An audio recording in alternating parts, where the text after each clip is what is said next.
Այսօրվա պատգամը ուզում սկսել մեր սիրելի հովվի աֆորիզներից մեկով։ Միգուցե ինքը մոռացել է դրա մասին, բայց ես բազմիցս հիշում եմ, որ առիթ էր լինում, շատերը ասում էին, բա այդ եկեղեցում գիտես ովքեր են գալիս։ Մեր հովվի պատասխանը հետևյալն էր. եկեղեցին ոչ մեղավորների տեղն է, ոչ կատարյալների տեղն է։ Եկեղեցին ապաշխարողների տեղն է։ Նրանց տեղը ովքեր ուզում են փոխվել։ Եկեղեցում կարող են լինել մեղավորներ, կարող են, բայց այս մեղավորների շարժարիթը, նպատակը պետք է լինի փոխվելը, ապաշխարելը։ Այստեղ մարդիկ կան, որ սիրում են ապաշխարել։ Փառք Տիրոջը, ուրեմն ստացվելու է այսօրվա պատգամը։ Շատ հայտնի տեղ Ղուկաս ավետարանի 13-րդ գլխի 6-ից 9 եմ կարդում, Տեր Հիսուսը մի առակ պատմեց։ Այս առակն էլ ասեց, մի մարդ իր այգու մեջ մի թզենի էր տնկել եւ եկավ նրա վրա պտուղ որոնելու եւ չգտավ։ Եվ այգեպանին ասեց, ահա 3 տարի է որ գալիս եմ պտուղ որոնելու այդ թզենու վրա եւ չեմ գտնում։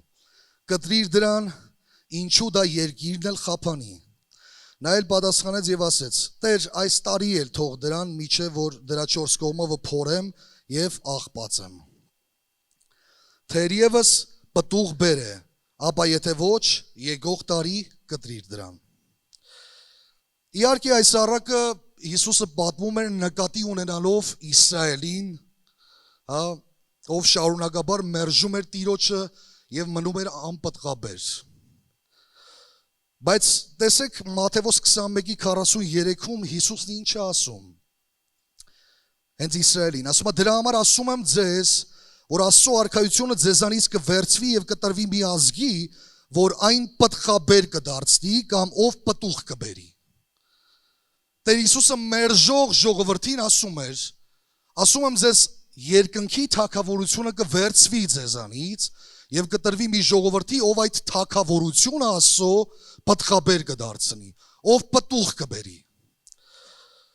Սա շոյում է, չէ՞ մեզ, որ Աստված մեզ է տրվել թագավորությունը։ Այդ ազգերից մեկն էլ մենք ենք։ Կներեք։ Ու հիշում եք Հռոմեացիների 11-րդ գլուխը, որբիզի չկարդամ, այնտեղ ասում է, որ դուք վայրի ձիթենի էիք, հա։ Ասում նրանք, որ անհավատության պատճառով կտրվեցին եւ դու պատվաստվեցիր, դու մի բարձեցիր նրանց դեմ։ Այնտեղ անգամ ասում է, չասես թե նրանք կտրվեցին, որ ես, այսպես էլ գրված է, որ ես պատրաստվեմ, որ ես պատվաստվեմ։ Չլինի թե քո մտքում ասես, ես այնքան լավն եմ, որ Աստված կտրեց նրանց, որ ինձ պատվաստի։ Չէ, մեր լավը լինելու պատճառով չէր, մեր հավատալու պատճառով էր, որ մենք պատվաստվեցինք, բայց ասում է, որ նրանք անհավատության պատճառով կտրվեցին, որ նորից հավատան, Աստված կարող է նորից պատվաստել։ Բայց դու մի բարձեցիր, որտեվ եթե դու էլ անհավատության մեջ գնաս, դու էլ կկտրվես։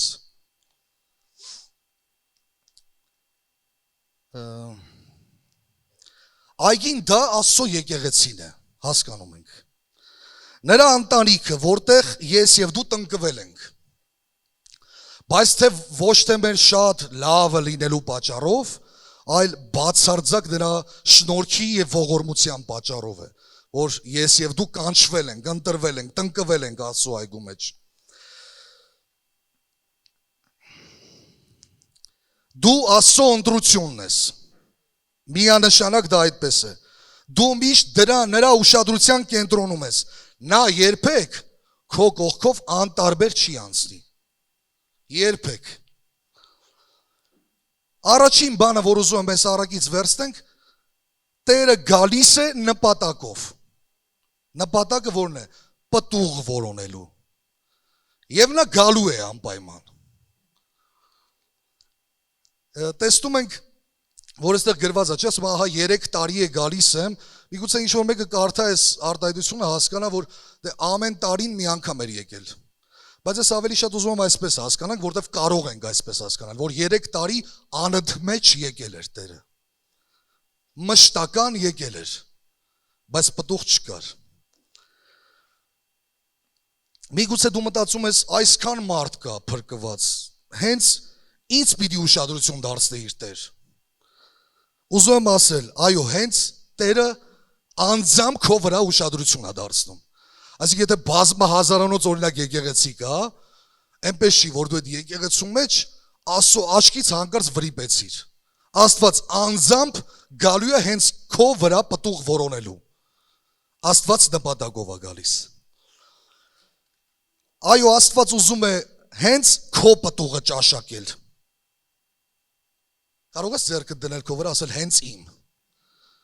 Հենց իմ պտուղն է ուզում ճաշակել։ Ինչ պտուղ։ Գորախպերս լավ ասեց։ Երկրպագության պտուղը Աստված ուզում է ճաշակել քո մեջ։ Սիրո պտուղը ուզում է ճաշակել։ Խաղաղության պտուղը, հավատքի պտուղը, սրբության, արդարության պտուղը Աստված ուզում է ճաշակել։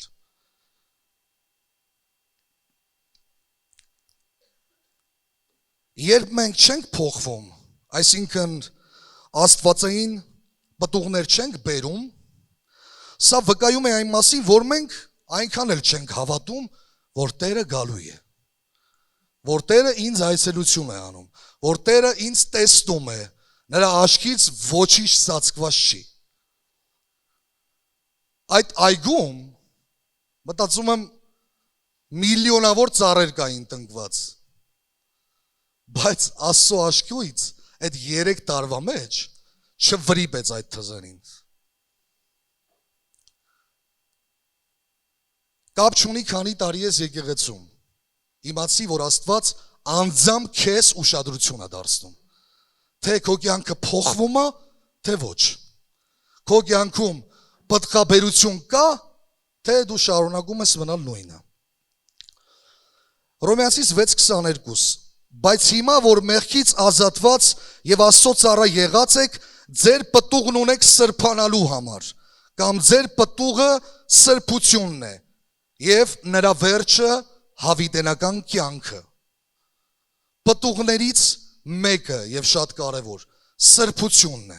այսինքն մեր կյանքը պետք է գնալով սրբանա, և դրա վերջը Աստծո խոսքը խոստում է տալիս, հավիտենական կյանքն է։ Այս համատեքստում ասում է, որ մի ժամանակ մեղքի համար էիք պտուղ բերում, խավարի համար էիք պտուղ բերում, չար էր այդ պտուղը, բայց հիմա, որ մեղքից ազատված ու Աստծո ծառա եք, եթե դու Աստծո ծառա ես, քո պտուղը սրբությունն է։ Երկրորդ բանը, որ ուզում եմ այս առակից նայենք, կտրիր դրան, ինչու դա երկիրն էլ խափանի։ Երբ մենք շարունակաբար այգում ենք, այսինքն եկեղեցում, և պտուղ չենք բերում, այսինքն չենք փոխվում,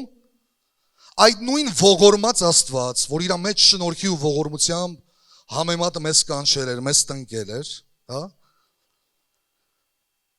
իրավունքով և արդարությամբ հրամայում է, կտրիր, որպեսզի երկիրը չխափանվի։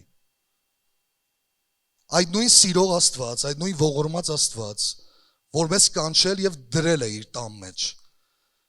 Եթե տեսնի, որ դու շարունակաբար մնում ես քո մեղքերի մեջ, քո մարմնավոր ցանկությունների մեջ,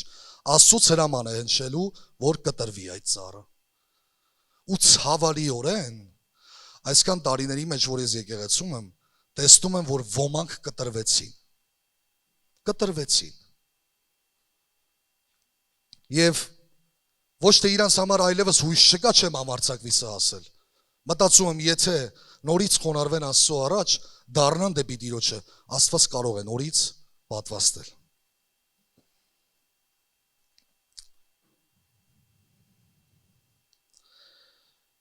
Կտրիր, որպեսզի երկիրը չխափանվի։ Այսինքն, երբ հավատացյալը չփոխված կյանքով շարունակում է մնալ եկեղեցում, նա սկսում է ավելի շատ վնաս հասցնել եկեղեցում, Տիրոջ գործին։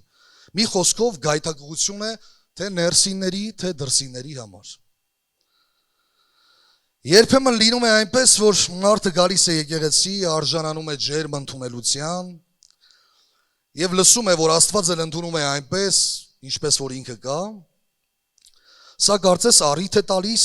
մնալ այնպիսին, ինչպիսին եկել էր։ Բայց լսիր, սիրելի քույրս եւ եղբայրս, կապ չունի թե դու ինչպես ես եկել։ Անկամ շատերը չեն էլ հասկանում ինչպես կարող է այսքան մեղավոր մարդուն Աստված ընդունել, փրկել, արդարացնել եւ սրբացնել։ Բայց Աստված կարող է։ Բայց ես ուզում եմ դա թե ոչ։ Դու ուզում ես դա թե ոչ։ Դրանից է կախված քո կյանքը կփոխվի թե ոչ։ Եթե քեզ սիրում են եկեղեցում, եթե ինձ սիրում են եկեղեցում, հիշենք, դա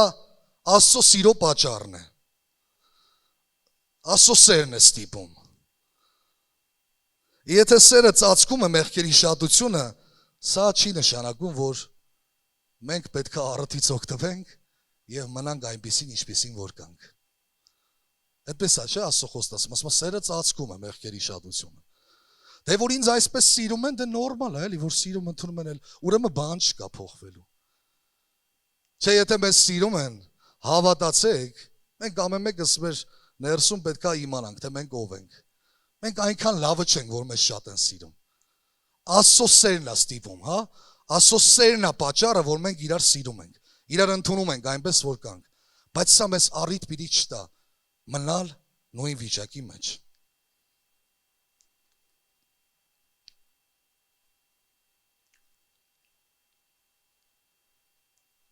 Հովհաննես Մկրտիչը քարոզում էր ասելով, Մատթեոս 3:8 եւ 10-րդ խոսքը։ Արդ ապաշխարության արժանի պտուղ բերեք, կամ մյուս թարգմանության մեջ ասում է արժանավայել պտուղ, արժանի գործեր կատարեք։ Այսինքն դու չես կարող ապաշխարության, ասենք, պտուղ բերել, օրինակ ինչ-որ մեկը որ հայոյում է, չի կարող ասել, դες ապաշխարության պտուղ եմ բերում։ Ու այսպես կարող ենք շատ մեղքերի ցուցակ թվարկել։ Ապաշխարության արժանի պտուղ, այսինքն վայել, համապատասխան, ապաշխարություն ի վերջո նշանակում է զեղչ ապրել, խոստովանել քո մեղքը եւ հրաժարվել դրանից։ Եվ որ դու հրաժարվում ես եւ լցվում ես Աստծո հոգու պտուղներով, քո կյանքում այլևս անցյալի մեղքերը չեն բարձրանալու։ Եվ ասում է արդ կացինն էլ ծառերի արմատին դրված է, արդ ամեն ծառ, որ բարի պտուղ չի բերում, կկտրվի ու կրակի մեջ կգցվի։ Աստծո խոսքը շատ հստակ է։ Հիսուսն էլ ասաց, ասաց, ծառին իր պտղից եք ճանաչելու։ Հիմա եկեք երբեք մենք ինքնախաբեությամբ չզբաղվենք։ Դու որպես ծառ, քո պտուղը, քո խոսքերը, քո մտքերը, քո ցանկությունները, քո վարմունքները ամեն բան վկայում են, թե ինչպիսի պտուղ կա քո կյանքում։ Եվ եթե մանավանդ դու գիտես, որ այսինչ բնավորության գիծը քո կյանքում Աստծո առաջ մեղք է, բայց թեկուզ քեզ այդպես ընդունում են եկեղեցում։ Ես ուղղակի խնդրում եմ մեզ, որ մենք չշարունակենք այդպես մնալ։ Մենք կխափանենք, հա, Աստծո գործը։ Մենք ավելի շատ խանգարող կլինենք, ավելի շատ ծանրություն կբերենք, հա, եկեղեցու մեջ, քան թե կնպաստենք։ Այգեպանին էլ անցնեմ ու փորձեմ ավարտել։ Այգեպանը այս առակի մեջ մեծամասամբ մեկնաբանվում է Քրիստոսի խորհուրդն ունի։ Բայց այսօր ուզում եմ նայենք ծառայողների տեսանկյունից, հա։ Երբեմն նկատելի է, որ մարդիկ իրենց վրա այգեպանի ծառայությունը չեն ընդունում։ Սրա մասին շատ շուտ էլի մի փոքր խոսացել եմ։ Կարևոր է, սիրելի Աստծո զավակներ, որ մենք մեզ վրա դրված ծառայողի ծառայությունն ընդունենք։ Մի քիչ հետո կիմանանք ինչի։ Ոմանք էլ ցույց են տալիս, թե ընդունում են, բայց ցավալիորեն շարունակում են մնալ նույնը, այսինքն անպտղաբեր։ Տեսնում ենք, որ այգեպանի, եթե նմանեցնենք ծառայողի, ասում է, թող մնա այս տարի էլ, հա, աշխատանք տանեմ հետը, մի քիչ հիմա մեր բառերով ասեմ։ Այս տարի էլ աղոթեմ իր համար, այս տարի էլ Աստծո խոսքով հորդորեմ։ Միգուցե պտուղ կտա։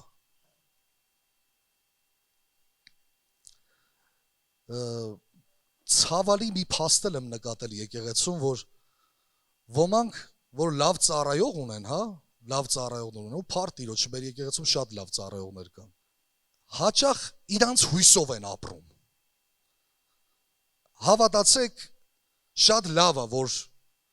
դու ուզում ես, որ քեզ ծառայեն, շատ լավ է, որ դու դրա կարիքը զգում ես, բայց դու պետք է նախաձեռնես փոխվելու, դու պետք է նախաձեռնես քո ապաշխարությունը, ոչ մեկ քո փոխարեն չի կարող նախաձեռնել ապաշխարել, ոչ մեկ, սա քո անհատական աստվածապաշտությունն է, դու պետք է քո փոխհարաբերությունը հոր հետ վերականգնես, դու պետք է գնաս ծածուկ սենյակը հոր հետ հաղորդակցվես, այս ամենը դու պետք է անես, ոչ մեկ քո փոխարեն չի կարող անել։ Ու գիտեք, դրա համար շատ ծառայողներ տարիներով ինչ-որ մեկին ծառայում են ու արդյունք չկա։ Պատճառը ծառայողն է, ոչ մեծամասամբ նա է, ում որ ծառայում են։ Մարդկա տարիներով ծառայում ենք, ոմանք կարող է հիմա գլխի ընկնեն ում համար եմ ասում։ Երևի այդքան տարի, այդքան ծառայություն, որ ուրիշ մեկին անեինք, կարող է մեզանից զորավոր ծառայող դառնալ։ Բայց փաստը, որ մարդը սիրում է մեղքը։ Եվ ինչպես այս առակում է այգեպանը բարեխոսում եւ առաջարկում է մի քիչ էլ սպասիր Տեր։ Մի քիչ էլ աշխատանք տանեմ, թերևս պտուղ կբերի։ Այնպես էլ շատ ծառայողներ այսօր նույն գործով են զբաղված։ Եթե սկսես սրտանց ընդունել այգեպանի ծառայությունը, վստահ եղիր, նա ամեն բան նպաստավոր կերպով կանի եւ անում է քո պատխաբեր լինելու համար։ Եվ բոլոր ծառայողները թող ասեն ամեն։ Մտածում եմ, մենք ծառայողներս գիտակցում ենք, թե որքան մեծ պատասխանատվություն է դրված մեր վրա։ Եվ մենք ամեն բան կանենք, որպեսզի Աստծո այգին պատխաբեր լինի։ Նաև ուզում եմ ասել, որ մենք բոլորս ենք կանչված Աստծո այգում պտուղ բերելու, Աստծո այգին պտուղներով զարդարելու։ Որպեսզի կողքից այս ընտանիքին նայողը, տեստի աստվածային արժեքներով զարդարված այս ընտանիքը։ Բայց սրա համար պետք է ինձ եւ քեզ նրա հետ հաղորդ լինել։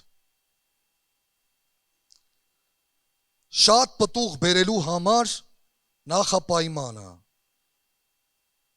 Հովանես 15:5 Ես որդն եմ, դուք ճյուղերը։ Նա, որ ինձանում մնում է եւ ես նրանում, նա շատ պտուղ է բերում։